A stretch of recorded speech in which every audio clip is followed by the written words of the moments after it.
Hello mga kainday ko. Ayan, isang mapagpalang araw po sa ating lahat. Kahapon nga, hindi nga ako nakagawa ng aking reels kahit isa kasi nga medyo tinatamad ako mga kainday ko. Kasi sa dami kasi nang nangyayari sa aking profile account tsaka sa page ay medyo nakakapanghina. Pero, ito talaga mga kainday ko ha. Every time talaga na parang nakakaramdam ako ng parang ayoko na, gusto ko na sumuko bilang isang content creator, ay bigla naman talagang merong magandang news ang inyong Daddy Meta. So, yun nga kagabi, habang hiniram ko yung cellphone at nag-switch account ako sa Inday Maria, ay guys, sus, guys talaga napag-guys ako.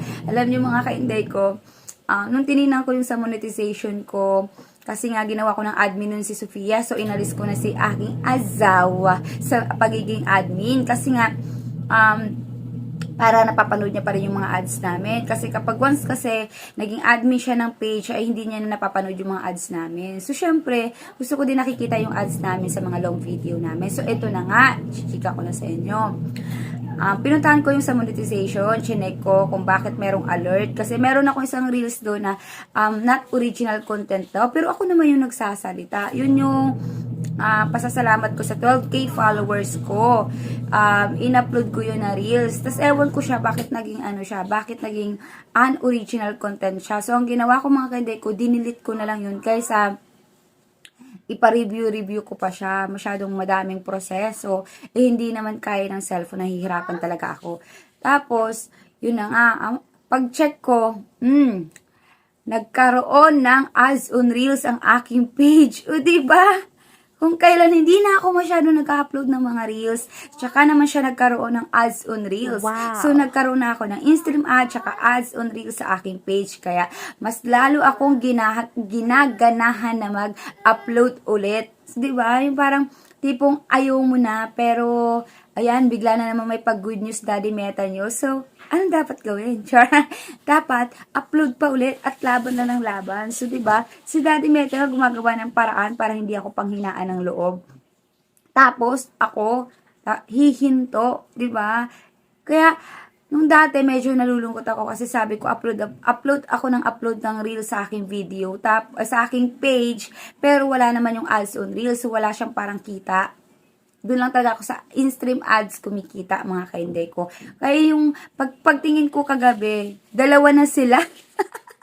So, na-excite ako mga kainday ko kasi sabi ko, pwede ko na palang hindi gamitin yung profile account ko. Pabayaan ko na lang muna siya. Total, ang dami yung violation na hindi ko alam kung saan naman nakuha. Dahil hindi naman talaga ako mahilig mag-share ng mga about politics, mga ganyan-ganyan. Tapos bigla ako nagkaroon, Kaya sabi ko, tapos meron pa mga nagre-report sa akin doon. Meron doon, you are reporting someone na parang ginagamit ko na hindi daw ako yun. So parang bakit ganun, di ba?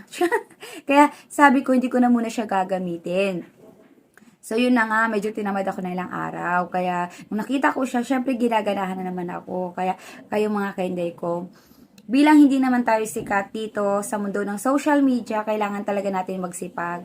Mag-upload lang tayo ng mag-upload ng video. Tsaka, yung mga tao, hindi kasi natin yan mapiplease kung ifa-follow nila tayo.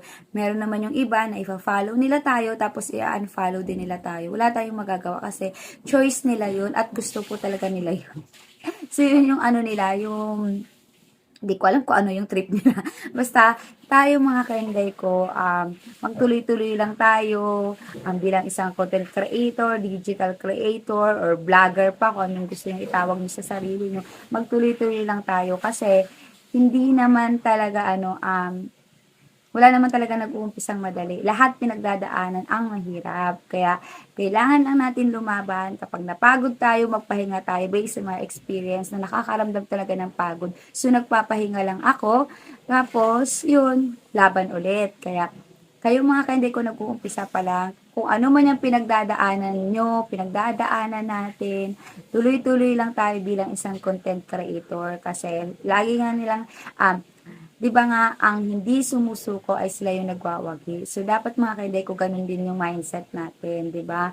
Kaya, tuloy lang sa ginagawa at kung ano yung umpisahan, tuloy-tuloy lang tayo. Ayun. Kung may natutunan kayo sa video nito, please like, follow, share na rin po. Maraming salamat po.